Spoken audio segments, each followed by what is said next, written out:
Welcome to our channel world teacher news. Sadguru Subrahmanyam గారు చెప్పినటువంటి world teacher news ఉన్నదే ఉన్నది. ఈయన ఒక అవధూత. శ్రీకాళహస్తిలో 7 అవధూతలు ఎప్పుడూ కూడా తిరుగుతూ ఉంటారు. మిగిలిన 6 కూడా రాత్రిపూట సంచరిస్తూ ఉంటారు. అందరితో మాట్లాడుతూ ఉండేటువంటి ఆయనే సద్గురు సుబ్రహ్మణ్యం గారు. అలాగే జిల్లెళ్ళమూడి అమ్మవారు, mother of all, her house is all. ఈమె ఇంటికే అందరిల్లు అనేటువంటి పేరు పెట్టింది. 1,00,000 మందికి ఒకే బంతిలో భోజనం పెట్టినటువంటి మహాతల్లి ఈమె. సాక్షాత్ రాజరాజేశ్వరీ దేవి యొక్క అవతారం అనటంలో ఎటువంటి సందేహము లేదు. అందరూ ఒకసారి బాపట్ల దగ్గర ఉన్నటువంటి జిల్లెళ్ళమూడి వెళ్ళి భోజనం చేయండి చాలు. మీకున్నటువంటి మానసిక శారీరక సమస్యలన్నీ కూడా పటాపంచలవుతాయి. అలాగే శ్రీకాళహస్తి దగ్గర ఉన్నటువంటి సద్గురు సుబ్రహ్మణ్యం గారిని కూడా దర్శించి తరించండి. ఆయన తత్వానికి సంబంధించినటువంటి ఎన్నో విషయాలని వివరిస్తూ ఉన్నారు గురువుగారు. బాధించేవి బాధలు కావు అని అంటారు గురువుగారు. చూడండి, బాధించేవి బాధలు కానే కావు. అసలు బాధించేటువంటి బాధలు కానే కావు అంటున్నాడు అనమాట. మీరు నిద్ర లేచింది మొదలుకొని రాత్రి పడుకునేంత వరకు ఆ రోజు మీరు చేసినటువంటి పనులు అన్నీ కూడా ఒకసారి నెమరు వేసుకోండి. మీరు ఆ రోజు చేయాలనుకున్నటువంటి పనులు ఏమిటివో ఒక్కసారి గుర్తు తెచ్చుకోండి చాలు. మొత్తంగా చూస్తే మీరు అనుకున్నటువంటిది ఆ రోజు గడవలేదు అన్నది మీకు అవగతం అవుతుంది.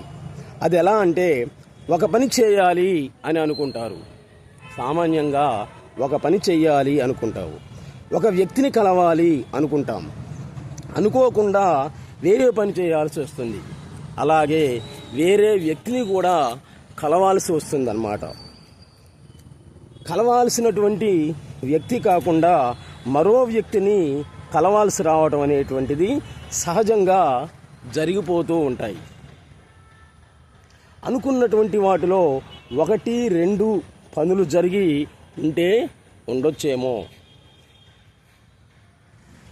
కానీ మీ ప్రణాళిక కాకుండా మరేదో ప్రణాళిక మిమ్మల్ని నడిపిస్తుంటుంది అన్నటువంటిది దీని ద్వారా తెలుస్తూ ఉంది. అసలు మన బాధలకు కారణమంతా కూడా ఇదే. మనం ఏదో ఆశిస్తాం, అది జరగదు. భగవద్గీతలో శ్రీకృష్ణుడు మనకు చెప్పిందంతా కూడా అదేనమాట. డోంట్ ఎక్స్పెక్ట్, ఓన్లీ యాస్పెక్ట్ అనేటువంటిదే గీతా సారాంశం అంటారు ఈ సద్గురు సుబ్రహ్మణ్యం గారు. దైవేచ్ఛలో భాగంగా జరుగుతున్నటువంటి దానికి భిన్నంగా మనం ఏదో ఆశిస్తే భంగపాటు తప్ప మనకు మిగిలేదంటూ ఏదీ ఉండదు. ఏమీ ఆశించకుండా ఉన్నట్లయితే జరిగేదే జరుగుతుంది. అంతా కూడా దైవేచ్ఛలో భాగమే అని అంటారు సద్గురు. మనం అనుకున్నట్లు జరగకపోవడమే మనిషికి ఒక పెద్ద బాధ.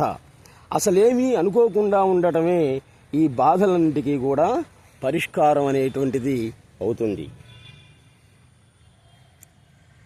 నేను అంగీకరించను అన్నంత మాత్రాన మారేది కానీ తప్పేది కానీ ఏమీ ఉండదు. అన్నిటికీ కూడా సిద్ధపడి ఉండటమే సిద్ధి. హీర్ టు దేర్ సాధన, దేర్ ఫ్రమ్ హీర్ సిద్ధి.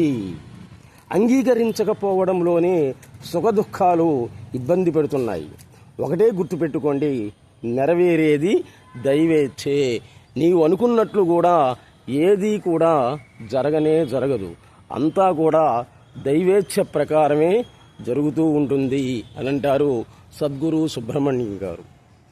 అసలు ఆయన మాటలు వినడానికి దేశ విదేశాల నుండి కొన్ని వేల మంది వస్తూ ఉన్నారు. మరి ఒక ముసలాయన మాట వినడానికి అంతమంది వస్తున్నారు అంటే ఆయనలో ఏదో పవర్ ఉంది. అందరూ ఒకసారి ఆయన దర్శించి తరించండి. మన వీడియోలన్నీ కూడా మానసిక ప్రశాంతతకు సంబంధించినటువంటివి కాబట్టి ఉదయాన్నే 6 కానీ లేకపోతే రాత్రిపూట మీరు అన్నం తర్వాత నిద్రపోయేటప్పుడు చూడండి. మీకు మానసిక ప్రశాంతత అనేటువంటిది తప్పనిసరిగా ఏర్పడుతుంది. Please subscribe our channel world teacher news ఆర్ ఉల్లాపంతుల రామమూర్తి. నమస్తే.